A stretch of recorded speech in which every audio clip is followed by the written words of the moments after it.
gracias.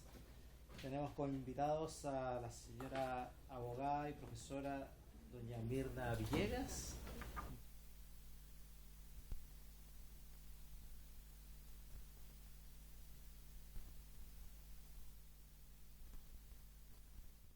Era demasiado.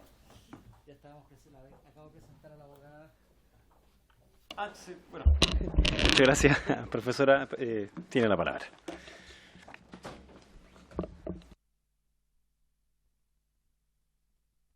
Debajo, eso. Al otro lado. El botón negro. Ahí está. Eso, muchas gracias. Muchas gracias, señor presidente de la comisión. Muy buenas tardes a todas, a todos los señores diputados y honorables miembros de la comisión. Yo agradezco la invitación que se me ha formulado para informar a ustedes al tenor de la acusación constitucional que se me hizo llegar. Yo hago presente que en mi calidad de profesora de la Universidad de Chile voy a hacer referencia al punto relativo a las graves violaciones a los derechos humanos que ocurrieron en el periodo comprendido entre el 18 y el 28 de octubre del presente año y que han sido registradas por la Defensoría Jurídica de la Universidad de Chile, sin perjuicio de hacer alguna referencia a las posteriores. Como antecedentes, quiero explicar que la Defensoría Jurídica de la Universidad de Chile comenzó a actuar en el contexto del estado de emergencia, decretado por el presidente de la República el 18 de octubre, para poder prestar asesoría jurídica a quienes se hubieran visto afectados por la violencia del Estado durante dicho periodo.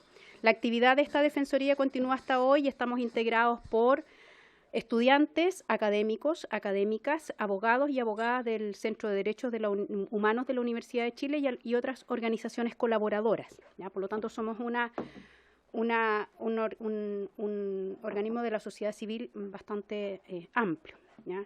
Nos fundamentamos en el derecho a la asistencia jurídica que tienen todas las personas de conformidad con los estándares internacionales de derechos humanos y con los cuales estamos comprometidos como universidad pública y como funcionarios públicos.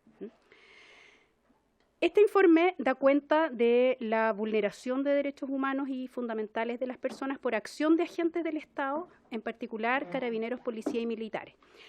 Para aclarar un poco la información, nosotros comenzamos a registrarla en forma diaria desde el 23 de octubre y en algunos casos estamos comprendiendo denuncias o información relativa a episodios que ocurrieron también entre el 18 y el 22 de octubre y que se nos hizo llegar a la Defensoría en esta última fecha, es decir, el 23. Hasta las 14 horas del 29 de octubre del 2019, la Defensoría Jurídica recibió 753 denuncias de hechos ocurridos en la región metropolitana y alrededores con la siguiente desagregación. 571 por disparos de proyectiles no balísticos causando lesiones de diversa gravedad. 74 de esos casos fueron lesiones oculares o cercanas a la región ocular. 70 casos de bombas lacrimógenas lanzadas directamente al cuerpo, 53 denuncias de golpes causando lesiones, 3 denuncias por desnudamientos, 3 casos de atropellos por vehículos policiales, 3 denuncias por lesiones que afectaron a personas en situación de calle y una denuncia por impacto de bala alojada en el abdomen. Asimismo, en el mismo periodo se recibieron denuncias de personas alegando detenciones arbitrarias e incumplimiento de las garantías al debido proceso, así como del uso desproporcionado de la fuerza a través de armas de proyectil no balístico y bombas lacrimógenas. Eso lo voy a detallar más adelante. Ahora, si lo miramos en el contexto global, hasta entre el 24 de octubre y el 29 de octubre, una vez recibí estas denuncias de personas que llamaban a la Defensoría o concurrían a la Defensoría, se interpusieron 145 denuncias ante el Ministerio Público. A la actualidad, y según nuestro último informe de monitoreo, que es diario, ¿ya? Hasta el miércoles 20 de noviembre, o sea, el día de ayer a las 14 horas, la Defensoría Jurídica había recibido 1.789 denuncias. 5 casos correspondían a disparos de proyectil balístico y 1.249 a disparos de proyectiles no balísticos, es decir, perdigones causando diversos tipos de lesiones. También hay otra desagregación ahí que se puede ver con más detalle, a la que no me voy a referir por razones de tiempo, pero les voy a dejar el informe a la comisión, ¿ya? Nuestros registros también, dan cuenta de un aumento entonces en las denuncias desde ese periodo en adelante a 81 denuncias por casos de detenciones arbitrarias y faltas al debido proceso. Importante es señalar que si lo desagregamos por género de los y las denunciantes, en 1.487 casos corresponden a hombres, 209 a mujeres, 2 denuncias a personas no binarias, 2 a personas transmasculinas y 89 sin información. De las denuncias recibidas, no de las presentadas, de las recibidas, 111 refirieron vulneraciones a derechos de niños, niñas y adolescentes, 7 denuncian afectaciones a adultos mayores, 16 a personas extranjeras, 4 a personas con discapacidad, 5 a personas del colectivo LGTBIQ+, y 2 personas pertenecientes a pueblos originarios y 9 personas en situación de calle, ¿ya? Respecto de los eventuales responsables de estas conductas, la mayoría de las denuncias han informado a Carabineros de Chile como autores. Del total de denuncias que nosotros hemos recibido hasta la fecha, 1.169 corresponden a Carabineros, 32 casos corresponden al Ejército, 14 a la Policía de Investigaciones y un caso a la Marina. ¿Ya? Hasta la fecha, la Defensoría Jurídica de la Universidad de Chile ha presentado un total de 500 denuncias al Ministerio Público, ¿ya? Y corresponden a casos de lesiones corporales graves, lesiones corporales menos graves, amenazas, torturas, apremios ilegítimos y detenciones arbitrarias.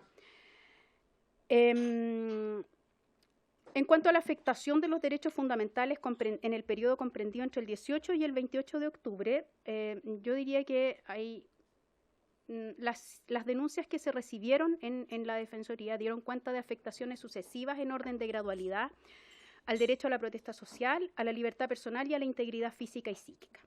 En relación con el derecho a la protesta social y el uso de la fuerza, se pudo advertir una ausencia de cumplimiento de los pasos en los protocolos de Carabineros, ¿ya? Es decir, diálogo, contención, disuasión, despeje, dispersión y detención. En muchos casos no hubo aviso previo de advertencias de uso de la fuerza, ¿ya? Ni tampoco uso gradual de carro lanzaagua. Dentro de nuestras denuncias pudimos hacer una sistematización y respecto de los medios disuasivos, en el caso de uso de bombas lacrimógenas, hubo denuncias en casos en los que no hubo agresión por parte de los manifestantes, en espacios cerrados con riesgo de generar incendio, ante la presencia de niños, niñas, adolescentes, mujeres embarazadas, adultos mayores y personas con capacidades diferentes o con notorios problemas de salud, en lugares prohibidos como puntos de atención de salud para manifestantes, lanzamientos directamente al cuerpo de los manifestantes causando lesiones graves y menos graves. Respecto del uso de la escopeta antidisturbios con munición no letal, es decir, perdigón, se recibieron denuncias por uso calificado como desproporcionado, es decir, sin que hubiese un riesgo que lo hiciera necesario, causando lesiones graves y menos graves, ¿ya? Uso con riesgo de terceros inocentes, también causando lesiones, afectación a niños, niñas y adolescentes y denuncias por disparos a corta distancia. Uso de carro lanzaaguas, también golpes reiterados con bastón policial, uso de gas pimienta sin que existiese agresión por parte de manifestantes y también hay denuncias por lesiones causadas por uso de otro armamento con munición letal, es decir, por proyectiles balísticos, aunque esas denuncias son las menos. En relación al derecho a la libertad personal, las denuncias dieron cuenta de ilegalidades en procedimientos de detención, por ejemplo, y faltas al debido proceso, por ejemplo, detenciones realizadas por agentes de civil, policías de civil, en vehículos no institucionales o sin placa patente, detenciones en lugares no habilitados para ello, maltrato y abuso policial de carácter físico, sexual y psicológico, omisión del trámite de constatación de lesiones o presencia de funcionario policial durante la constatación bajo amenaza, funcionarios sin la correspondiente identificación, no entregar información sobre derechos del detenido, detenciones en condiciones de hacinamiento, por ejemplo, 30 personas en una celda para 9, omisión de registrar a personas detenidas en el registro correspondiente y denegación de acceso a la información del registro de detenidos y detenidas. En relación a la afectación al derecho a la integridad física y psíquica, nuestras denuncias describieron los siguientes tipos de apremios, ¿ya? Golpizas reiteradas o golpes entre varias personas en distintas partes del cuerpo, ahorcamientos con y sin pérdida de conciencia, ya sea con las manos o con objetos, por ejemplo, el cordón de bicicleta, estiramientos, violencia sexual, agresiones sexuales, amenaza de violación, tocaciones, actos de connotación sexual, desnudamientos forzados, quemaduras, amenazas e intimidación, agresiones verbales, humillaciones, abandono en descampado. Muchas de estas conductas generaron lesiones en los afectados. Las más graves corresponden a fractura de brazo, fractura nasal, fractura de costilla, fractura de rótula, perforación de pulmón, traumatismo ocular por impacto de proyectil no balístico o de bomba lacrimógena lanzada directamente al rostro, con pérdida total del ojo. Y las menos graves corresponden a esguinces cervicales y contusiones. Esas conductas se ejecutaron tanto respecto de personas que fueron detenidas y conducidas a un recinto policial, como también respecto de personas que fueron detenidas sin ser luego trasladadas a ningún recinto policial. Es decir, se las aprehendió, golpeó y luego fueron dejadas en libertad. Nunca fueron registradas en una comisaría. Hay otras denuncias que dan cuenta de la aplicación de torturas o otros tratos crueles, inhumanos y degradantes ocurridos en el periodo. Solamente traigo algunos relatos aquí que también los voy a dejar, solamente voy a leer dos. Dice, uno es el 24 de octubre, en horas de la madrugada, tipo 1 a.m., un hombre de 30 años estaba en una plaza en el paradero 10 de Pajaritos de Maipú, estaba con un hombre venezolano, ambos en estado de ebriedad. Llegó un furgón, según relatan ellos, que parecía del GOPE de Carabineros, los toman a los dos, eran 12 policías, los suben al furgón, luego los bajan del furgón y los comenzaron a golpear en forma brutal con lumas, golpes de puño y pie. Al chileno lo quemaron con cigarros, lo tomaron de las 4 extremidades y lo comenzaron a estirar. 6 lo tomaron de un lado y 6 del otro. Le dislocaron uno de sus hombros. Tiene marcas de cigarros en piernas y torsos, le bajaron la ropa interior y lo amenazaron con abusarlo sexualmente. Uno de los policías lo abusa sexualmente con el fusil. El hombre venezolano trata de defender al chileno del abuso sexual, pero los policías le quebraron la mano y prácticamente se la destruyeron, según el relato que llegó a la Defensoría.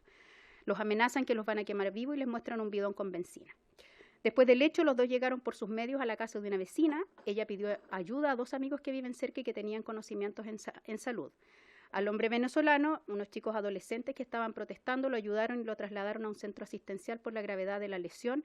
El muchacho venezolano es migrante ilegal y por eso tiene miedo de declarar, y a la fecha las víctimas no han querido concurrir a denunciar los hechos. Y los hechos fueron puestos en conocimiento, como he dicho, de la Defensoría Jurídica por la vecina que recibió a estas personas en su casa el día de los hechos, después de que habían sido víctimas de estos golpes, ¿no? Respecto de la violencia sexual ocurrida, por ejemplo, al interior de las comisarías, la agrupación de abogadas feministas ABOFEM, que integra la Defensoría Jurídica, da cuenta que la mayor parte de las mujeres y adolescentes denuncian que han sido obligadas a desnudarse dentro del recinto policial y a sentarse en cuclillas, en algunos casos permaneciendo en esa posición durante largos periodos de tiempo. Mientras las mujeres se encuentran desnudas, son víctimas de golpes, burlas, humillaciones, miradas lascivas, insultos y amenazas por parte de las policías, tanto carabineros como PDI. Esas amenazas consisten en decirles que van a golpearlas, violarlas o matarlas. Estando en esa posición, también se ha procedido a inspeccionar sus genitales, obligándolas a inclinarse para separarles sus glúteos o su vagina. En algunos casos se les impidió volver a ponerse su ropa interior aún cuando estaban menstruando.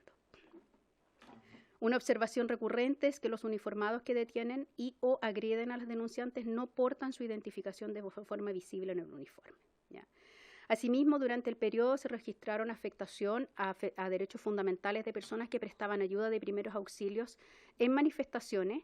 Nosotros registramos en este periodo 2 afectaciones a personas que prestaban brigadas de labores de primeros auxilios. Uno de ellos primero fue amenazado junto con otras personas de ser detenido el día 19 de octubre, fue lesionado el 20 de octubre con una bomba lacrimógena lanzada directamente a su pierna y el 21 de octubre con un perdigón. Otra persona recibió llamadas en su teléfono que lo amenazaron de muerte y cuando quiso registrar las llamadas, todos los registros se borraron. Respecto del primer caso, este señor que fue lesionado, la Corte de Apelaciones de Santiago acogió una acción de amparo interpuesto, tengo el rol, y respecto del segundo caso se rechazó la acción de amparo por amenazas a la seguridad individual. Sin embargo, la Ilustrísima Corte de Apelaciones decidió enviar los antecedentes al Ministerio Público para su investigación, ¿ya? Estas afectaciones siguieron produciéndose con posterioridad a estas fechas. Como reflexiones finales,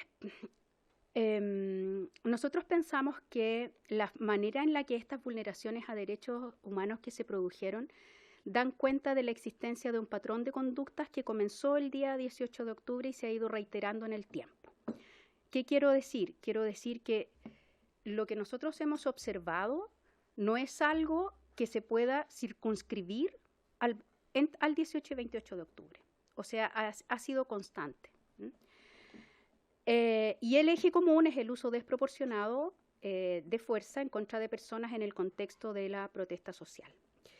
Ese patrón de conducta refleja el uso de elementos disuasivos, especialmente perdigones, que fueron lanzados por personal altamente especializado para el control de manifestaciones a las partes superiores del cuerpo, alcanzando los ojos. Y eso, a nuestro entender, denota una intencionalidad en el ataque tendiente a herir o a dañar, más que a disuadir, ¿ya? A mayor abundamiento, y como ha quedado en evidencia en estos días, hubo uso de perdigones de una composición que supone una letalidad superior a la declarada inicialmente y además a corta distancia, ¿ya? Lo que refuerza nuestra percepción de que hay una intencionalidad en el ataque de herir o dañar y no solo de disuadir. Con respecto a los relatos que dan cuenta de las conductas anteriormente descritas y otras conductas constitutivas de apremios ilegítimos, torturas u otros tratos crueles, inhumanos y degradantes, ellas dan cuenta de la repetición de conductas similares dentro de un determinado contexto, esto es, el de manifestaciones que se efectuaron en el país. Y en ese sentido es interesante tener en consideración que la Corte Interamericana de Derechos Humanos ha indicado que hay sistematicidad en la violación de derechos no solo cuando los actos tienen ciertas similitudes, ¿ya?, sino que también cuando su comisión no se explica por el mero azar. Y un caso bien atingente a lo que ha ocurrido aquí es el caso Atenco versus México, que se refirió a detenciones en el contexto de la protesta social que ocurrieron durante 2 días en México. Y en ellas se ejecutaron torturas sexuales a mujeres por parte de los agentes estatales. Y aquí lo interesante es que el Estado, la Corte Interamericana consideró como elemento el que, si bien el Estado mexicano había reconocido responsabilidad en los hechos, ¿ya?, lo hizo de una manera en la que los presentó como aislados y referidos a conductas individuales y no dentro del contexto de los operativos policiales que ocurrieron durante 2 días seguidos en la zona.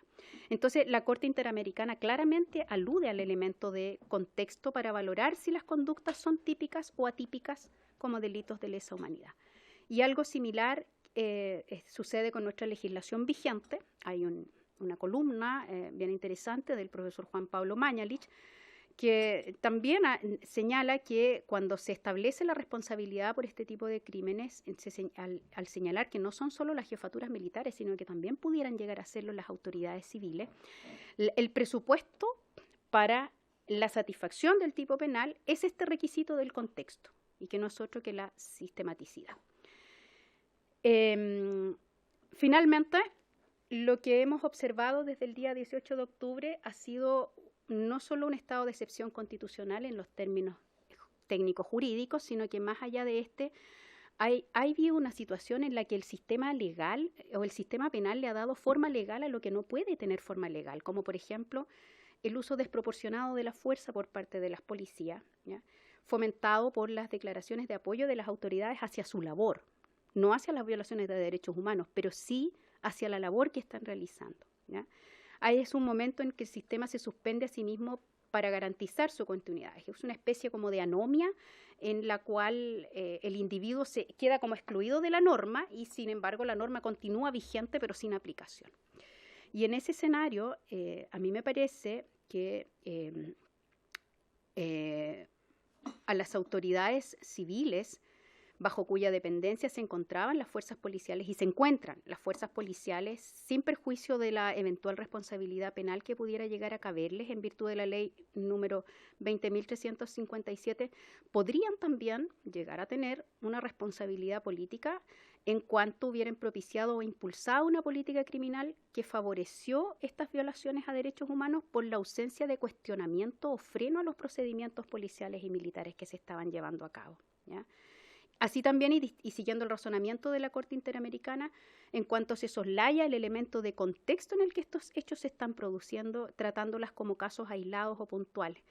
Y porque eso no está reparando en el riesgo de impunidad por las dificultades que existen en las víctimas para poder identificar a los autores individualmente considerados en la mayoría de los casos.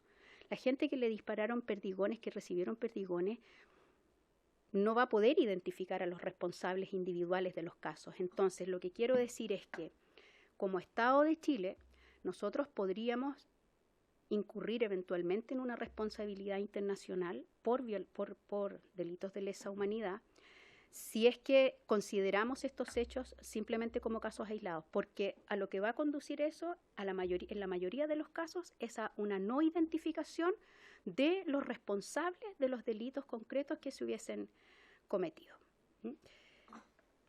Es todo cuanto puedo informar a la honorable comisión. Muchas gracias, profesora. Una pregunta. Lo que usted leyó, mencionó, algunas de esas cifras las puede entregar también como parte de la comisión, ¿cierto? Por supuesto. Ya, esa era la primera pregunta. Entonces, lo que vamos a hacer ahora es darle la palabra al profesor Diego Pardo y una vez que termine le podemos hacer las consultas a los señores diputados. ¿Le parece? Profesor. Genial, muchas gracias. Le pedimos, por favor, un segundo antes, tengo que pedirlo por el micrófono, por eso es lo que estoy diciendo acá, no es que está hablando solo, para que puedan bajar un poco las luces de manera que podamos ver bien la presentación del profesor. Gracias. ¿Sí? Ah.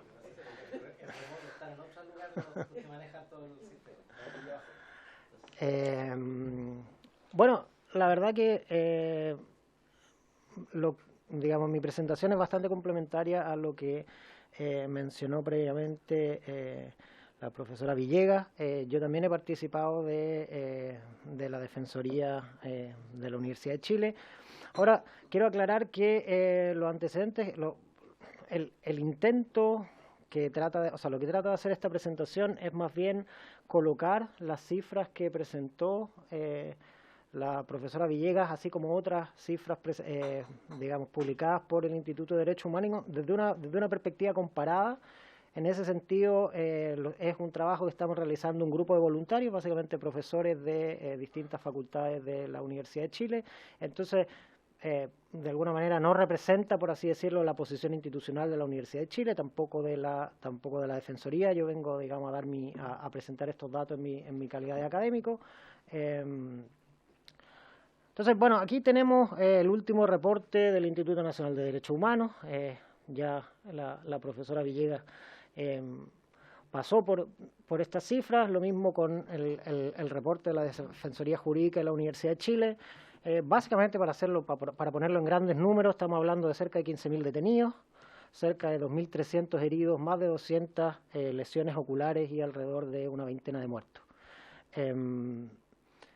¿Qué son esas cifras? Digamos, porque un análisis es el análisis, digamos, del caso concreto, de lo que ocurre respecto de las terribles historias personales que hay detrás de cada uno de estos casos. Pero también es importante tener en cuenta qué significa esto, sobre todo, como bien lo señalaba la profesora Villegas, desde una perspectiva comparada internacional. Entonces, el ejercicio que yo les quiero proponer, todavía, digamos, este es un conflicto que está sucediendo todavía, por lo tanto, no hay datos definitivos, digamos, hay una serie de consolidación que hacer con las cifras existentes. Pero uno puede, a partir de estos datos preliminares, ver nuestro conflicto social con las categorías generales de la literatura que estudia este tipo de materias y tratar de encontrar cifras comparables en el mundo y ver a qué nos parecemos de alguna manera. Y ese es un ejercicio. Por otro lado, comparar las cifras de lesiones oculares. ¿Por qué las cifras de lesiones oculares? Por una razón muy sencilla. Las lesiones oculares es algo donde existe literatura confiable, porque la literatura de salud pública es una literatura digamos que donde la sistematización, donde hay muchos ejercicios sistemáticos y por lo tanto uno puede apreciar esas cifras con relativa confianza. Y por otro lado, por último, quiero hacer el ejercicio de mirar el número de detenciones y centrarnos en aquellas detenciones que la literatura conoce como detenciones represivas. Estas son detenciones que no tienen un objetivo policial, nunca van a llegar a un tribunal, o si llegan a un tribunal es simplemente para que sea decretada ilegal la detención, porque no tiene ningún futuro como persecución criminal. Entonces, el primer análisis, o sea, el primer grupo de evidencia sistemática en el cual uno se puede apoyar es el que está en el Instituto de Investigación por la Paz de Oslo, que tiene una base de datos con información sobre conflictos sociales en África y Sudamérica que, digamos, entre los años 1960 a 2014, si uno utiliza, digamos, la clasificación de este instituto especializado en el análisis del conflicto social, los eventos de las últimas semanas calificarían como lo que se conoce como desórdenes violentos y espontáneos, ¿sí? No serían desórdenes organizados, por así decirlo, porque no existe un liderazgo definido. Y tampoco podría considerarse como terrorismo ni como ataque armado, porque no existe un grupo militante que sostenga, identificado y claro, que sostenga lo que ocurre. Y por otro lado tampoco puede clasificarse como un desorden pacífico, porque digamos ha habido especialmente daños respecto a la infraestructura y digamos y combate, por así decirlo, o sea, violencia ejercida también contra las autoridades que intentan restablecer el orden público. Entonces, la categoría donde entraría el evento que ha ocurrido durante la última semana en Chile sería como esta idea de desórdenes violentos y espontáneos. La base de datos de la que estamos refiriéndonos, del Instituto de la Paz de Oslo, recoge 1.026 eventos considerados como desórdenes violentos y espontáneos. Es importante tener en cuenta que de los 1.026 eventos considerados como desórdenes violentos y espontáneos, únicamente un 5% muestran un mayor número de muertos de los que hemos encontrado en Chile, ¿sí?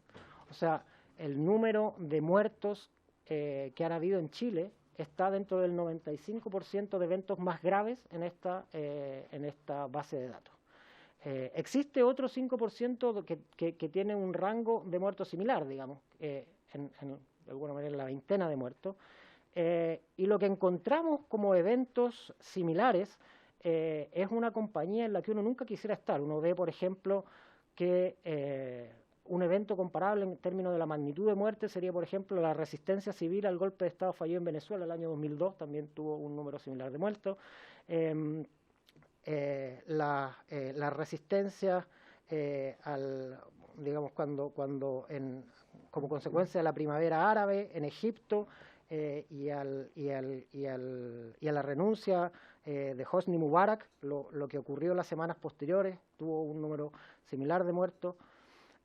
Ahora también hay que tener en cuenta que lo que ocurre respecto de estos eventos también es importante tenerlo en cuenta.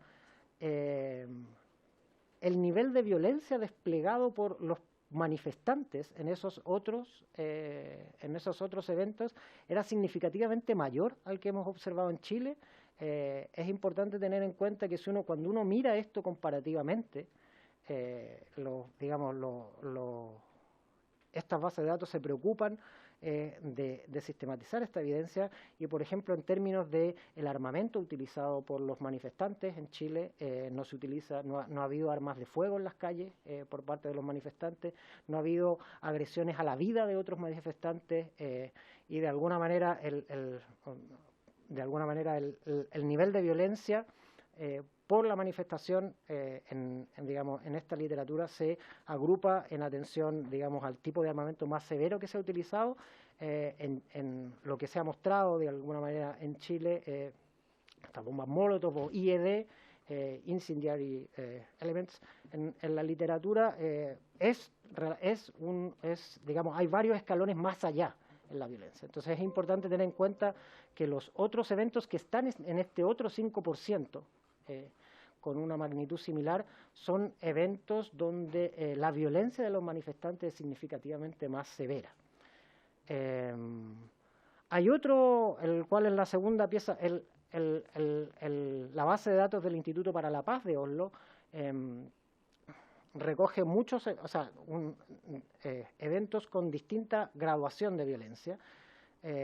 En cambio, esta otra base de datos del Centro Klein de la Universidad de Illinois se enfoca específicamente en la protesta civil, digamos, de una menor intensidad, o sea, excluye guerras civiles y enfrentamientos armados, y tiene una aproximación distinta. Lo que hace aquí es sistematizar a través de inteligencia artificial la cobertura periodística por parte de los principales periódicos norteamericanos, y cubre todo el mundo, digamos, no solamente la parte del mundo en vías de desarrollo, sino 165 países entre 1946 y 2006, y incluye 62.142 disturbios civiles, digamos.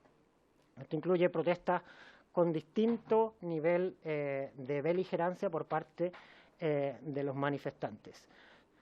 Si uno tiene en cuenta en en esta otra base de datos, el número de detenidos y el número de heridos que hemos observado en las últimas semanas en Chile están dentro del 0,1% más grave de esta base de datos. O sea, el nivel de heridos por parte de la policía y el nivel de detenidos solo rankea, o sea, está dentro del 1% más graves. Hay un 99% de estas 62.142 disturbios civiles, hay cerca de 62.000 menos graves que el que tenemos en Chile. Lo que hace esta base de datos, por ejemplo, y ahí está mostrado, digamos, clasifica el número de heridos, ahí está, clasifica el número de heridos por actos de la policía y clasifica también el número de detenidos involucrados en esta manifestación. Entonces, si uno considera esos dos estadísticas, digamos, lo que ha ocurrido en la última semana en Chile estaría dentro del 0,1% más grave.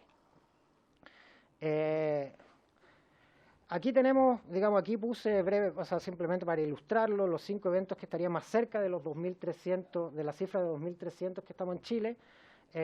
Quizás ninguno de estos es particularmente conocido, digamos, no son eventos que hayan sido tan cubiertos y ocurrieron hace bastante tiempo, pero cercanos, o sea, donde encontramos eventos cercanos, y preferiría ilustrarlo con ese ejemplo, es el nivel de heridos por la policía y el nivel de detenidos que ha existido en Chile son similares a los que ocurrieron en la década del 60 en Estados Unidos a propósito de las protestas de los derechos civiles. O sea, esa es la magnitud de la que estamos hablando. Digamos, un poco más arriba en esta tabla, un par de lugares más arriba en esta tabla, está precisamente las 2 semanas de desórdenes en el año 66 en Estados Unidos, que tuvieron cerca de 2.510 heridos y un número similar, o sea, un número similar de detenidos. Me detengo también en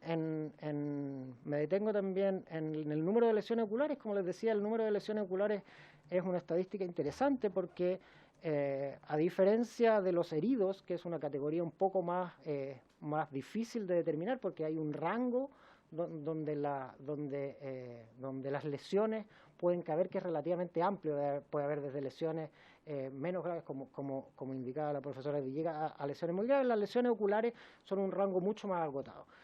Entonces, el último evento relevante para la literatura se produce en Francia hace relativamente poco tiempo. Estas son las revueltas de las chaquetas amarillas. Y durante cerca de 100 días efectivos se produjeron 40 lesiones oculares. Perdón, chaleco amarillo. Sí, es esto. Y bueno, y de acuerdo con los datos del propio Colegio Médico de Chile, el promedio en Chile es de cerca de 10 lesiones oculares por día de protesta. O sea, estamos hablando de algo que está 25 veces lo ocurrido en Francia durante las protestas recientes.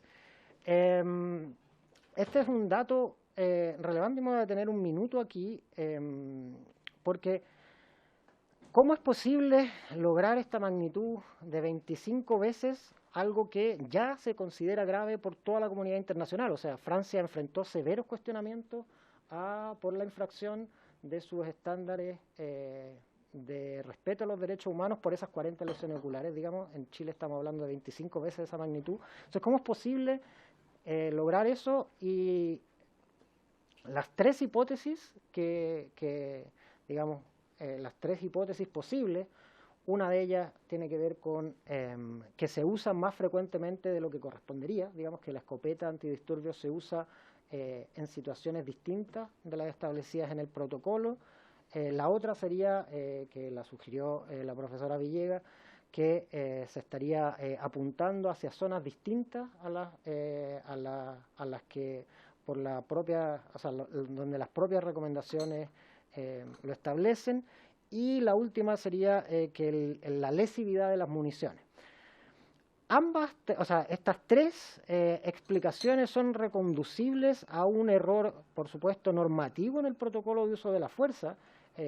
Chile debería haber adoptado su protocolo de uso de la fuerza a propósito de las obligaciones internacionales contraídas con la Corte Interamericana de Derechos Humanos. Pero esa actualización que se hizo en marzo del 2019 de este año, si uno compara letra a letra el protocolo de uso de la fuerza respecto a la escopeta antidisturbios con las del 2012 son exactamente iguales. Entonces, la verdad es que la actualización no fue tal. Esa es una primera cosa que uno tiene que tener claro. Y lo segundo es que respecto de la oportunidad de uso de la escopeta antidisturbios, la clasificación que realiza el protocolo para el uso de la fuerza lo incluye como un armamento no letal, en la misma categoría que el bastón de servicio, en la misma categoría que los disuasivos químicos, y sin ninguna indicación de proporcionalidad, o sea, qué cosa viene primero y qué cosa viene después. Eso queda a discreción del funcionario policial. En cuanto a su utilización, a diferencia de lo que establecen todas las recomendaciones internacionales y en particular el Manual de las Naciones Unidas sobre el uso de armamento no letal para el restablecimiento de orden público, digamos, el protocolo para uso de la fuerza no tiene el indicativo de que debe ser disparado debajo de la cintura, ¿sí? Simplemente lo deja de nuevo a la discreción del funcionario policial. Y finalmente, respecto de la utilización de las municiones, se ha discutido bastante en la opinión pública respecto del contenido de los perdigones, esto es, si los perdigones tendrían plomo y silicio. El silicio lo que hace es endurecer el plástico y por lo tanto aumentar la dureza de la munición. Efectivamente, el uso de municiones metálicas está prohibido por las recomendaciones internacionales, pero también está prohibido el uso de las municiones múltiples, y eso hay que ser bien claro, y por razones distintas. O sea, el hecho de disparar perdigones ya implica una infracción al manual de las Naciones Unidas, porque el uso de perdigones se recomienda prohibirlo por una razón distinta de la lesividad intrínseca del material con el que está hecho la munición. Los perdigones se recomienda prohibirlos porque no son precisos, ¿sí? Los perdigones no son precisos en cómo alcanzan el objetivo, y por eso el propio manual de las Naciones Unidas recomienda prohibir su uso en el restablecimiento en los procedimientos de restablecimiento del orden público. Hay que ser claro en que el problema del protocolo respecto de las municiones con las que se puede utilizar la escopeta de servicio es que contiene, dice, balines de goma, Super Sock, que es otro tipo de munición, es una munición un poco más grande, y dice entre otros. Entonces tiene una categoría abierta donde entran los perdigones no explícitamente, sino implícitamente, ¿sí? Pero hay que ser claros en que el solo hecho de que se usen perdigones, incluso aunque fueran de goma, ya va en contra de las recomendaciones de las Naciones Unidas por su falta de precisión, ¿sí? Que es distinto a, ¿sí?, su prohibición por la lesividad del material con el que están hechos. Y por último, para terminar, quisiera detenerme en esta cifra de 15.000 detenidos. Me voy a enfocar en Santiago y en cifras parciales, digamos, de un número menor de semanas, por lo tanto, más bien de las 7.000 detenciones que la Defensoría Jurídica de la Universidad de Chile había registrado en las primeras 3 semanas de protesta, y me quiero detener en que el 40% de estas detenciones corresponde a faltas, ¿sí? Si se fijan en el gráfico que está aquí, el 40% se reparte entre toque de queda, desórdenes, desacato, entre infracción al toque de queda, desorden en la vía pública y desacato. Todas esas son faltas, ¿sí? Detener a una persona con falta significa detenerla sin que ese proceso penal vaya a ninguna parte, ¿sí? Lo peor que puede pasar en ese proceso penal es que la persona reciba un parte, ¿sí? Entonces, si uno compara ese 40% de detenciones que de alguna manera corresponden a procesos penales que no van a terminar de ninguna manera en una condena, y en esto quiero ser bien claro, esto no es porque no existan evidencias suficientes, sino porque la entidad del delito no permite iniciar un proceso penal. Son conductas que no son lo suficientemente graves para iniciar un proceso penal.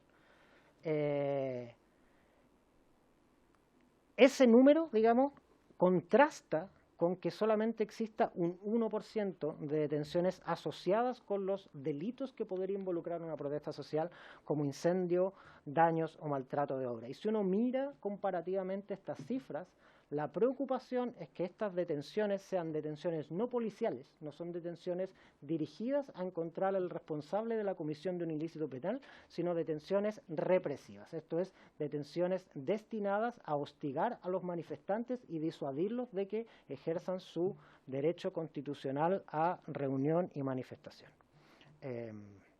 Esas son las cifras que quería compartir con usted. Muchas gracias, profesor. Le damos la palabra a los diputados. La diputada del Real. Gracias, presidente. Presidente, bueno, por su intermedio saludar al profesor don Diego. Escuchando su introducción, la verdad, profesor, me da la impresión de que usted estuviera hablando de otro país. La manera de minimizar la violencia que hemos tenido, de llamar de que aquí no hubo actos terroristas, de que aquí solo había marchas pacíficas. La verdad que estos 30 días han generado en nuestro país un daño gigantesco, gigantesco. O sea, han habido más de 20.000 pymes destruidas, más de 300.000 personas han quedado sin empleo, ciudades completas vandalizadas. Los muertos que usted dice que son tantos, le recuerdo que 15 de ellos fueron quemados en saqueos adentro de lugares que se incendiaron, o sea, que no tenían que ver con personal de las Fuerzas Armadas.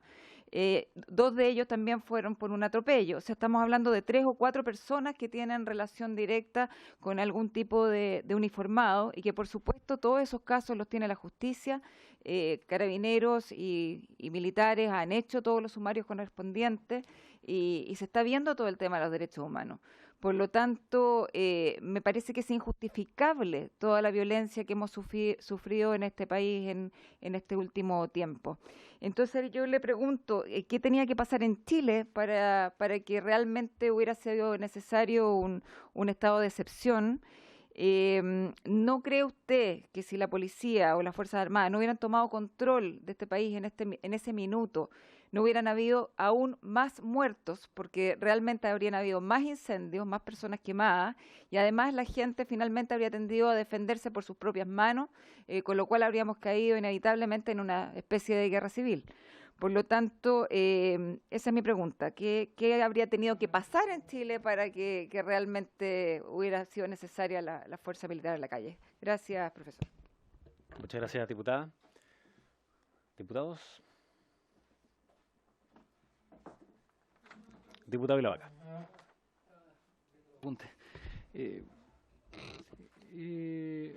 Primero voy a partir por el segundo, profesor. Resulta didáctico cuando uno empieza a analizar los antecedentes a través de estadística internacional. Podemos coincidir con la diputada del Real que efectivamente existen connotaciones diferentes, a lo mejor con algunos casos de los fallecidos que todavía están en proceso investigativo. Ni siquiera soy capaz tampoco de afirmar tan tajantemente lo que acaba de afirmar la diputada, pero es un tema cuestionable. Pero no así los demás casos y las demás los demás antecedentes que se entrega, es decir, el tema de la cantidad de lesionados con traumatismo oftalmológico ocurrido en Francia, absolutamente una cosa que se escapa. Y hoy día, sobre todo con los antecedentes que tenemos respecto al uso de los balines de la escopeta antidisturbios. Usted puso un antecedente que me hubiera gustado tenerlo temprano para habérselo preguntado al general director que estuve exponiendo la mañana respecto al uso a la modificación que hubo al protocolo de uso de la fuerza respecto al uso de la escopeta antidisturbios, porque yo tenía entendido de que lo que se hizo fue actualizar de acuerdo a parámetros internacionales de derechos humanos todo este tema. Entonces es un antecedente que no lo tenía y que voy a quedar ahí pendiente. Respecto a la profesora, ustedes llevan interpuesto un número importante, 145 denuncias entendidas ante el Ministerio Público. Pero usted dijo entre la fecha del 18 de marzo, de octubre al 28 de octubre, 145. ¿Sí? Ya. Respecto a esas denuncias, lo acoto porque en definitiva, como el periodo que nos toca a nosotros investigar, el periodo donde estuvo a cargo el exministro Chadwick, me interesa esta cifra. Yo sé que son mucho más. Y además solamente es de la Universidad, de la Defensoría de la Universidad de Chile, que han varios otros organismos que también han interpuesto denuncias. Respecto a estas denuncias por usted interpuestas, ¿existe algún formalizado ya? ¿Existe algún avance en el proceso investigativo? ¿Han tenido conversaciones con los fiscales respecto a cómo avanza el proceso de investigación? Eso nada más, presidente. Diputado Gaona. cada vez más en sintonía con el diputado Ilavaca. Precisamente las denuncias y todo eso, porque, bueno, primero me parece, muchas gracias por las presentaciones, y me parece una acción muy digna de destacar el que acompañen estos procesos. Y a propósito de las denuncias y todo ello, claro, porque me imagino yo que aquí hay denuncias. También la pregunta tiene que ver un poco con lo que decía el diputado Ilavaca. ¿Cuántas de esas denuncias efectivamente tuvieron control de detención? ¿Cuántos han sido formalizados? Y también ahí conocer un poquito más lo que hace este estamento de la universidad, si efectivamente después acompañan a las víctimas o se quedan en la denuncia solamente. Si efectivamente después ustedes se presentan a los juicios, acompañan, porque los potenciales agresores de estas personas van a tener defensoría penal pública. Y las víctimas, me da la impresión de que si no tuvieran abogados particulares, no, salvo solo el fiscal. Entonces yo quisiera saber si efectivamente ustedes acompañan este proceso como para poder después ver si efectivamente todo lo que ustedes denunciaron tenía asidero o no tenía asidero, y si las víctimas tuvieron la posibilidad de ser apoyadas, digamos, en este proceso como clínicas jurídicas. Eso por una parte. Aprovechando esto de las cifras, que a mí también me parece interesante, yo no sé si es dable, yo creo que hay que profundizar. En una simple exposición así no podría yo apreciar si las cifras son comparables y todo ello. Tendría que analizar con mucho más detalle, por lo tanto, supongo que son comparables. Yo quisiera, respecto del número de heridos y de las personas fallecidas y todo esto, respecto en términos de la proporcionalidad que esto tiene en cuanto a la masividad y la cantidad de eventos e incidentes ocurridos. Es decir, hoy día yo la verdad que me quedé un poco asombrado con la cantidad de incendios, con la cantidad de desórdenes, de saqueos, en fin, todo eso. Entonces, claro, pareciera que la cantidad de lesionados y todo es una cantidad enorme. Por supuesto que eso preocupa y para nadie es deseable, pero quisiera saber si hay una proporcionalidad o cuál es la proporción respecto de la masividad de los eventos que han ocurrido. Porque una cosa es tener 10.000 heridos en 3 eventos donde se juntan 50.000 personas, y otra cosa es tener 10.000 heridos donde son 30 días de eventos y la masividad es de más de 4 millones de personas. Entonces, esa proporcionalidad para poder hacer comparable la ocurrencia de los hechos. Después, respecto del... Y aquí más bien una duda más, hablo desde la ignorancia aquí, por si acaso.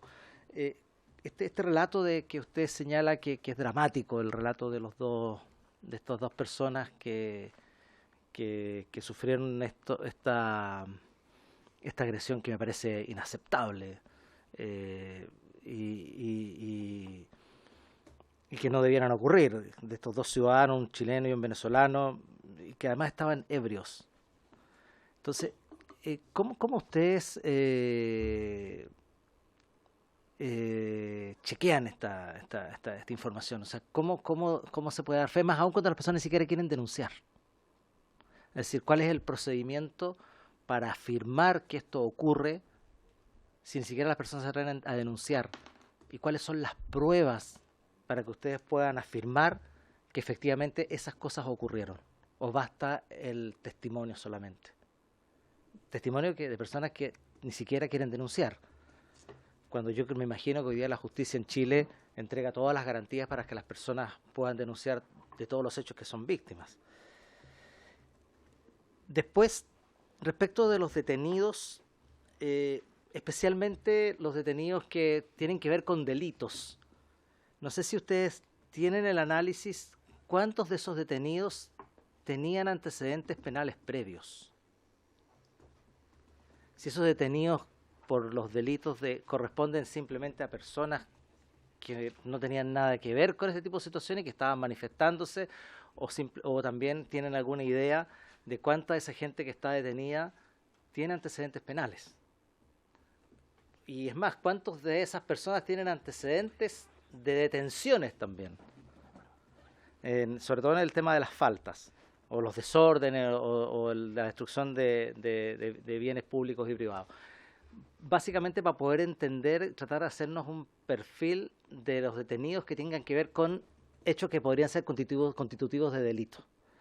¿Cuál es mi intención? Es que saber si la gente que está participando en esto y que es más violenta y que está provocando los mayores daños son más delincuentes o son manifestantes que por alguna situación de enajenación o alguna situación de algún tipo caen en este tipo de situaciones por primera vez. Esas son las preguntas, presidente. Perdón, todo esto desde la perspectiva del análisis más bien académico. Eso es un poco lo que quiero... Gracias, diputado. Yo también aprovecho entonces de hacer un par de preguntas. Bueno, me imagino que no han alcanzado a ver el informe en Derecho del profesor Kai Ambos, que es catedrático en Derecho Penal Internacional, que además fue miembro de la Sala Especialista de Kosovo y de la Jurisdicción Especial de Colombia. Bueno, obviamente ustedes lo conocen mucho mejor que yo. Y que algo se refiere a lo que decía la profesora Mina Villegas con respecto a el factor de contexto, ¿no? Y sin ánimo de latear absolutamente a nadie, dice, porque son cientos y tantas páginas y no me lo alcanzaba a leer completo, pero por suerte al inicio viene un pequeño resumen. Entonces, dice en una de las partes, en el punto 5, dice, ni los hechos presentados por la acusación constitucional, ni los hechos posteriores, hasta el 15 de noviembre del 2019, permiten inferir una política activa de crímenes de lesa humanidad, lo pone en inglés, ¿no? Crimes Against Humanity, del Estado de Chile. Estos hechos tampoco permiten concluir que exista dicha política de Estado por omisión. Claramente dicha política es más difícil de probar, bueno, eso es otra cosa distinta. Dice, en efecto, el aparente funcionamiento de las instituciones del Estado de Derecho chileno, esa es traducción mía, porque Rexstat entiendo que es eso, especialmente el papel preponderante del INDH como agencia pública independiente de derechos humanos, como con una función de mandato de cumplimiento y una parte civil querellante, y el seguimiento de cualquier querella por parte del sistema de justicia penal independiente, indican que, más bien lo contrario, es decir, que el Estado chileno está empeñado en controlar sus fuerzas de seguridad y que los mecanismos para el cumplimiento de los derechos humanos funcionen. Se lo pregunto porque me interesaría también saber desde el punto de vista de ustedes, si es que ven que, primero, si hay incumplimiento de un protocolo, ¿cuál es la actuación que tiene que tener el resto de las instituciones del Estado? Segundo, ustedes en su condición de, no sé si es coayudante o de alguna manera también de prestar ayuda a la justicia, lo mencionó de hecho la Fiscalía cuando estuvo acá, que estaban en coordinación con la Defensoría de la Universidad de Chile, que habían hecho hasta un mecanismo especial en materia de derechos humanos, una ficha que era una cuestión muy interesante, para que estas denuncias pudiesen ser más expeditas y llevar adelante los procedimientos. Entonces, ustedes vieron que hubo que el resto de las instituciones que tienen que dar resguardo al Estado de Derecho dejaron de funcionar. O más bien lo que ocurrió es lo contrario, que siguieron funcionando. Otro punto que hoy día mencionó el general director de Carabineros es que, lo tengo anotado por acá, dijo él que tenían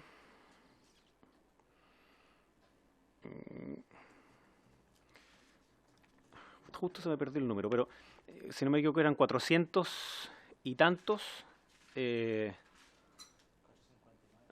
498 creo que era 489 procedimientos administrativos internos de agentes funcionarios de Carabineros que habían dañado con la escopeta antidisturbio y por tanto eran susceptibles de estar completamente fuera de los protocolos que se dictaron en marzo de este año.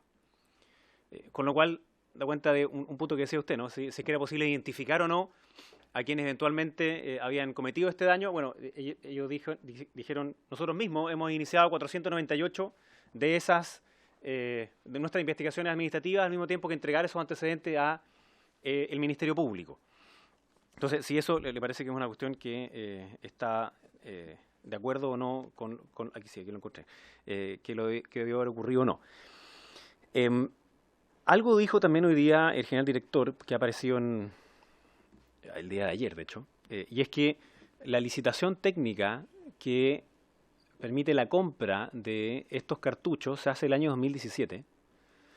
Dijo que nos iba a remitir exactamente cuál era como el reglamento, ¿no? La solicitud específica sobre el contenido que tenían que tener estos cartuchos y estos perdigones en materia de composición química, me imagino que el caucho y las otras cosas.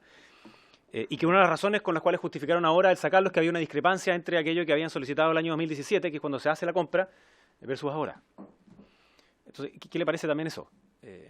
Yo le manifesté al general director que es distinto para el carabinero que usa el elemento antimotines, estar en presencia de un elemento que no es disuasivo cuando tiene una carga, por ejemplo, de sílice o de otros elementos que hacen que sea penetrante. Es completamente distinto a que si esto fuera solamente caucho y por tanto disuasivo y no con el objeto, o sea, más que con el objeto, que no produjera daño, de la magnitud, digamos, de lo que hemos conocido. Y al profesor Pardo, que me parece interesante la comparación, pero no sé si es que hay alguna fórmula también de comparar los eventos. El diputado Ganado le preguntaba por la masividad, ¿no? Pero yo le pregunto por los eventos que dan cuenta de el ejercicio de la policía para el control del orden público. Ejemplo, porque también le pregunté hoy día al director general de Carabineros, le dije, ¿por qué se vieron sobrepasados los carabineros ese día 18 de octubre? Y bueno, me dijo, es que hubo 92 eventos que ocurrieron durante esa noche y por tanto no teníamos ninguna manera de poder controlarlo.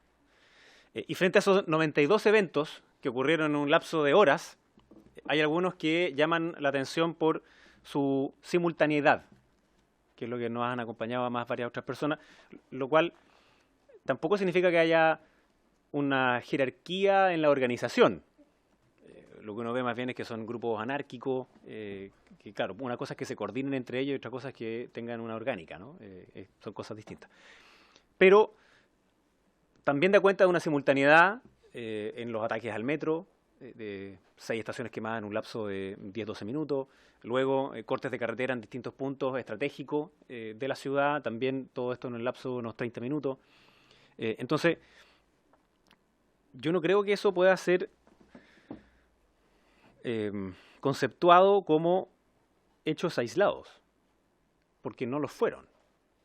O sea, durante un lapso de cierta cantidad de horas, no eran cosas aisladas, sino que eran simultáneas, que paralizaron completamente la ciudad, que produjeron los mayores daños a la infraestructura pública, de saqueos, de incendios, razón por la cual se justifica, a mi entender, y han hecho también las autoridades, la declaración de estado de emergencia. Entonces, no sé si en eso algo cambia también el análisis que usted quería hacer en esta comparación. Eso por ahora para que podamos ir a la respuesta de usted. Entonces, vamos en el mismo orden a la profesora.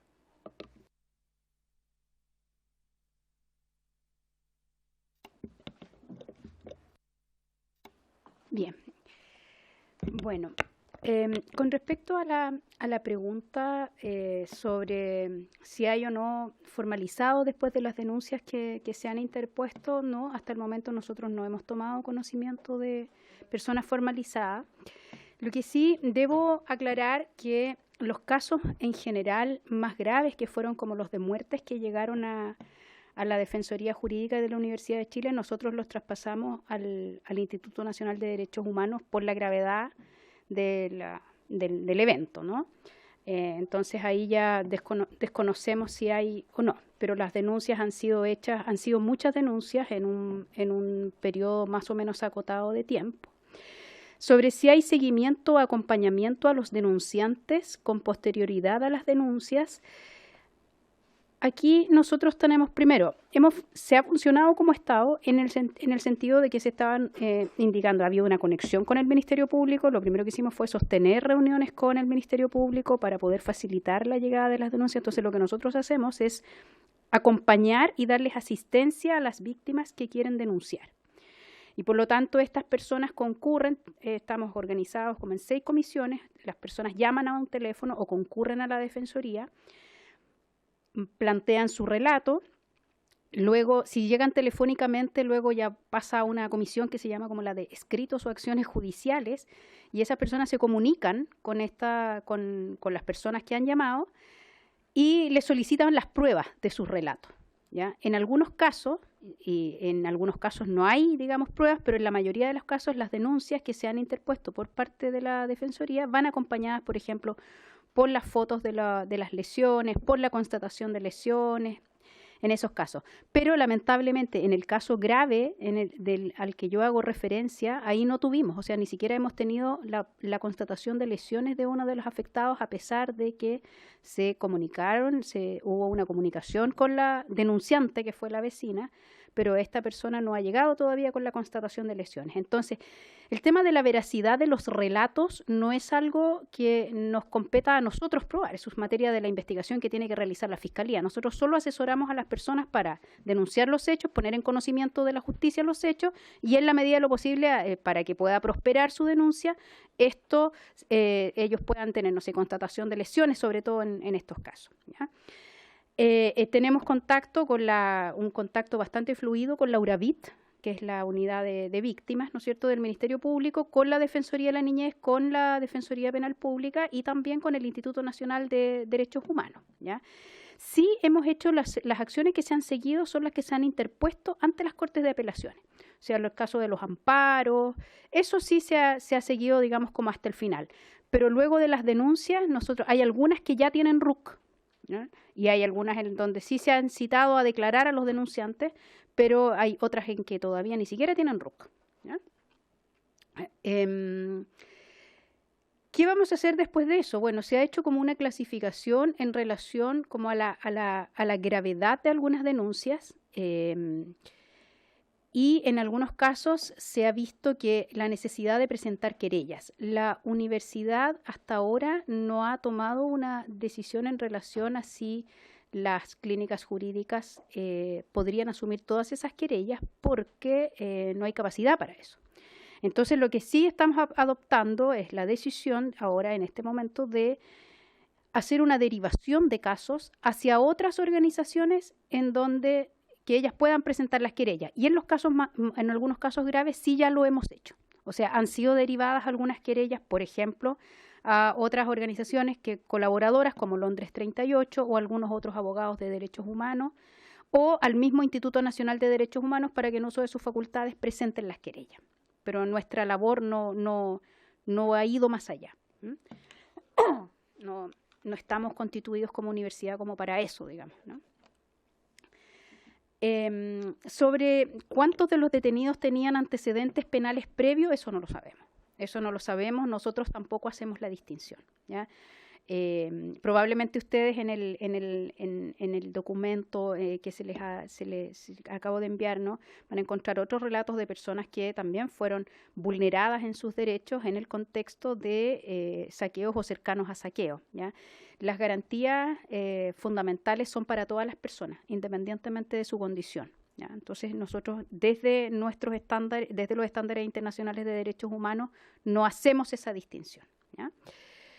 Respecto del incumplimiento de los protocolos, o sea, cuando yo hacía referencia a las omisiones, me refería a las omisiones por parte de las autoridades máximas, ¿no?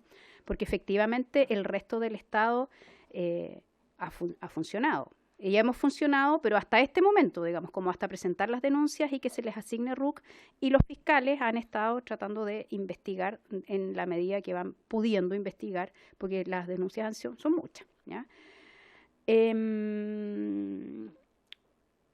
Sobre los sumarios a los carabineros, claro, ahí, bueno, nosotros no tenemos conocimiento sobre sumarios a carabineros, salvo que algunos de nuestros denunciantes han sido citados por carabineros y con bastante temor, digamos, ellos llaman para preguntar. No tienen obligación de prestar, digamos, declaración en un sumario de carabineros, sí tienen obligación de hacerlo ante el Ministerio Público. Claro, la pregunta es cómo van a terminar esos sumarios. Yo me haría esa pregunta, ¿ya? Sobre la composición de los perdigones, bueno, la Universidad de Chile tiene un informe, digamos, y si dudamos de eso, como dijo nuestro rector hace un par de días en una entrevista o en un punto de prensa, el IDIEM es el que certifica todo. Y por lo tanto, si nosotros dudamos de lo que está diciendo la Universidad de Chile y la Facultad de Ciencias Físicas y Matemáticas, tendríamos que dudar respecto de todas las certificaciones que se están haciendo, porque a nivel internacional nuestro IDIAM es el que certifica, ¿ya?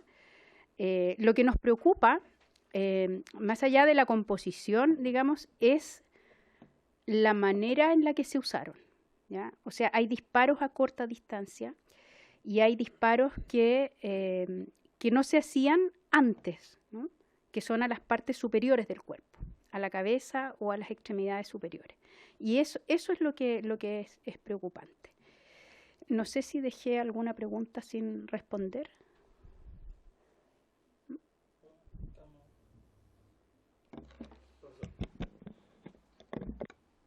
Ahí sí, sí. Bueno, hay algunas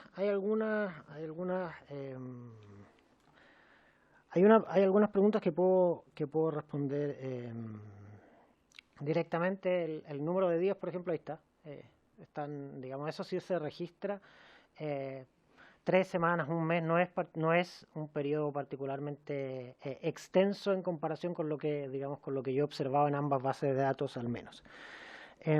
Respecto de algunas de las otras preguntas, quiero ser súper honesto. Yo creo que, digamos, a mí tengo la impresión de que no me han invitado a dar mi opinión. Yo no tengo un cargo de representación popular. Creo que mi opinión personal sobre estas cosas no es particularmente relevante. Tampoco tengo una experiencia en derechos humanos o en derecho internacional. Yo, digamos, mi especialidad es básicamente trabajar con estadísticas relacionadas con el derecho, y lo que sí le puedo decir es que en estas bases de datos, las dos que he consultado yo, la gravedad o la intensidad de la protesta social es medida en atención a dos cosas. Es medida en atención al tipo de armamento utilizado por los manifestantes. Ese es el primer indicativo de la gravedad, o sea, de la intensidad de la violencia de los manifestantes, y el número de heridos y muertos causados por la acción de los manifestantes. Esto es las lesiones contra la vida y la integridad personal de otras personas. En estas dos bases de datos, los daños contra la infraestructura, digamos, los daños materiales, no son relevantes. Y esa me parece que es la aproximación general, digamos. La intensidad de una manifestación social no se mide en atención a los daños materiales que genera, sino en atención al tipo de armamento que utiliza y al tipo y a las lesiones a las personas, digamos, no a las cosas. Esa es la aproximación de la literatura. Y yo lo que sí le puedo decir que en estas dos bases de datos, teniendo en cuenta estos dos parámetros, el tipo de armamento utilizado y la cantidad de lesiones en las personas causadas por los manifestantes, en estas dos bases de datos, lo que hemos observado en Chile es más bien moderado. Yo con eso no le quiero dar mi opinión sobre si no es moderado o no, porque yo creo que a mí no me han pedido eso, ¿sí? Lo que sí le puedo decir es que en estas dos bases de datos, teniendo en cuenta estos parámetros relativamente objetivos, que nos puede gustar o no, digamos, o sea, nos puede gustar o no que el mundo no utilice los daños materiales como una manera de calificar la violencia de los manifestantes. O la sensación tampoco está, eso no está en estas bases de datos, pero al menos teniendo en cuenta esas, digamos, condiciones objetivas de cómo funciona estas dos bases de datos, que son dos bases de datos independientes y especializadas, uno del Instituto por la Paz de Oslo y el otro de la Universidad de Illinois, dos instituciones independientes con financiamiento independiente, súper serias, con muchos años de trayectoria estudiando ambas cosas. Si uno mira esas bases de datos, la intensidad de la violencia, de la protesta en Chile es más bien moderada. O sea, hay muchos escalones más arriba. Y a mí, ya se lo digo como experiencia personal, a mí me tocó estar hace algún tiempo en Nicaragua cuando hubo una revuelta popular en contra del gobierno de Ortega, y ahí, digamos, había motos de lado y lado recorriendo la calle disparándose unos a otros. Eso no lo hemos visto en Chile. Lo que yo quiero decir es que hay muchos más niveles de violencia distintos a los que hemos observado en la manifestación. Y lo otro, Ahora, si uno quisiera apreciar la magnitud también de la magnitud de los daños físicos y tratar de hacer un ejercicio de proporcionalidad, como este ejercicio longitudinal de mirar lo comparado no nos sirve mucho porque, digamos, como le digo, no son criterios que utilice la ciencia política para evaluar la intensidad de la manifestación. Lo que uno sí puede hacer es hacer una especie de ejercicio longitudinal. Yo creo que en varias presentaciones de las que se han hecho aquí se han mostrado series de tiempo, ¿sí? Se han mostrado series de tiempo con los distintos días de la manifestación y la magnitud tanto de las lesiones causadas por la policía como de los daños causados por los manifestantes. Y mi impresión es que uno bien podría distinguir dos momentos distintos. Digamos, los 5 primeros días es donde se produce la mayor cantidad de daños. ¿Qué pasó en esos 5 primeros días? No tenemos idea todavía, porque no ha habido digamos, una explicación oficial de qué es lo que motivó las quemas de metro y los saqueos y quién eran los que estaban detrás de eso. Pero efectivamente durante los 5 primeros días hubo un nivel de daños materiales significativo y la mayor parte de los daños se produjeron en esos 5 primeros días. ¿Sí? O sea, tenemos un periodo de los primeros 5 primeros días, si se quiere, y de los posteriores 25. ¿Sí? En este primer sexto se concentran, yo diría, un 70 o un 80% de los daños. En los otros 5 sextos del tiempo, el nivel de daños ha sido más bien moderado comparado con lo anterior, digamos. O sea, se trata básicamente de daños en atención a lo que pasó en los primeros días de menor intensidad.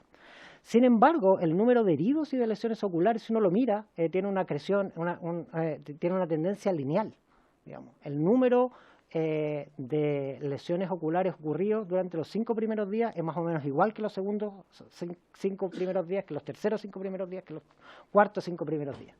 Entonces, ¿qué es lo que le quiero decir? Si uno mira en términos longitudinales esto, no me hace mucho sentido como explicación, porque si fuera así, efectivamente, si hubiera sido una reacción a la intensidad de la violencia material, entonces estaríamos hablando que la mayoría de los heridos, las lesiones oculares, se hubieran concentrado también al momento en el que se concentran los daños materiales, y no es así. O sea, las lesiones oculares, el número de detenidos, el número de heridos en otras partes de su cuerpo por perdigones se distribuyen de manera uniforme durante estos 30 días. ¿Sí? O sea, si uno toma el agregado, es lineal lo que va creciendo. Es más o menos, en el caso de las lesiones oculares, más o menos 10 lesiones oculares por día de protesta.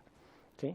No es que hayan habido 150 lesiones oculares los primeros 5 días y solamente 50 los 5 días siguientes, sino que ha sido a un ritmo constante. En cambio, los daños materiales siguen una trayectoria completamente distinta. Los daños materiales se concentraron en su gran mayoría durante los primeros 5 días y durante los 25 días siguientes son mucho menores. Entonces, si bien no tengo antecedentes definitivos, digamos, esa asociación entre intensidad del daño material e intensidad de la represión me parece poco plausible porque no siguen la misma trayectoria. ¿Sí? Los daños a las personas por parte de Carabineros siguen una tendencia lineal. Los otros tienen una tendencia donde están todos concentrados. Los daños materiales causados por la protesta se concentran en los primeros 5 días.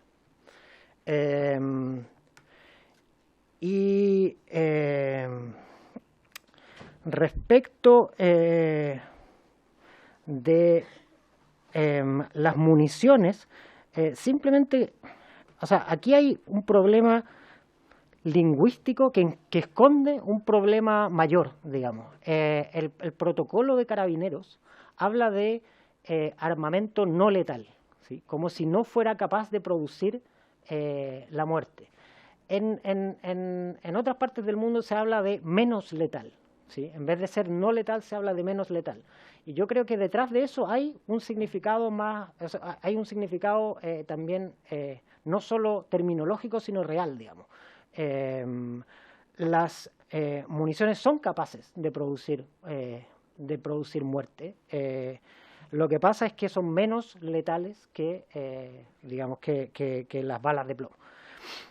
Pero simplemente quiero insistir sobre un punto que es los perdigones independiente de lo que estén hechos, la ONU recomienda no utilizarlos porque son poco precisos, independiente de que estuvieran hechos de goma. O sea, hay una discusión que tiene que ver con el material, y esa es una discusión que de alguna manera lo que ha estado estos días.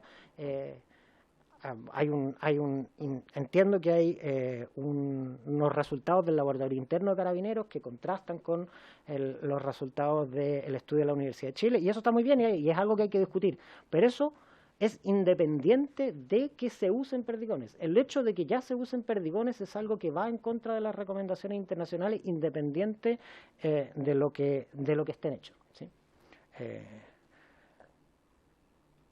Y creo que he contestado todas las preguntas que me hicieron. ¿Al respecto de la palabra, señores diputados? Sí, diputada del Real. Pequeña apreciación, que yo no estoy de acuerdo que los daños más importantes se hayan hecho los primeros 5 días, si bien esa afirmación es cierta, pero luego hemos tenido también episodios gravísimos como los que tuvimos el martes antes pasado, donde se destruyó Reñaca completo, Viña, iglesias. A lo mejor se han ido cambiando el enfoque de la destrucción, o sea, el metro ya estaba lo suficientemente destruido, a lo mejor ya estaba más resguardado, hay lugares que han estado más resguardados por el sistema policial y por eso no se han tocado, pero todas las estatuas patrimoniales, universidades también, o sea, han habido realmente episodios muy, muy graves como para decir que esto ha ido disminuyendo de esa forma como usted lo señala. Gracias.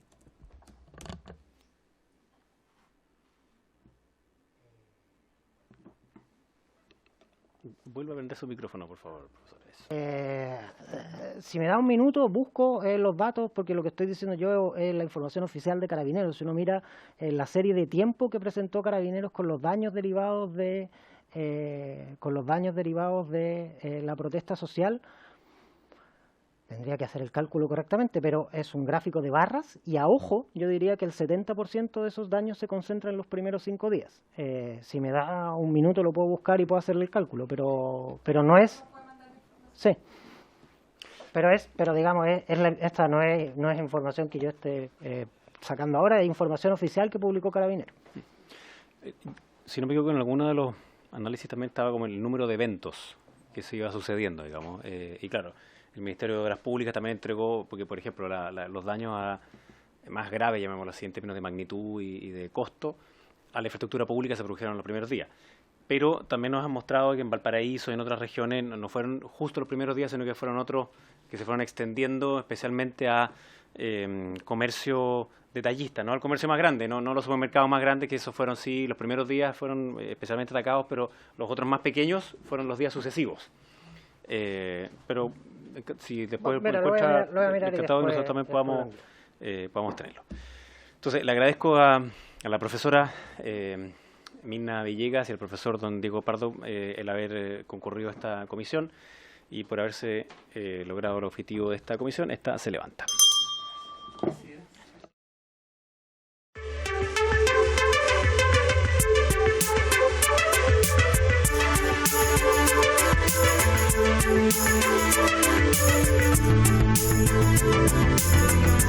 Thank you.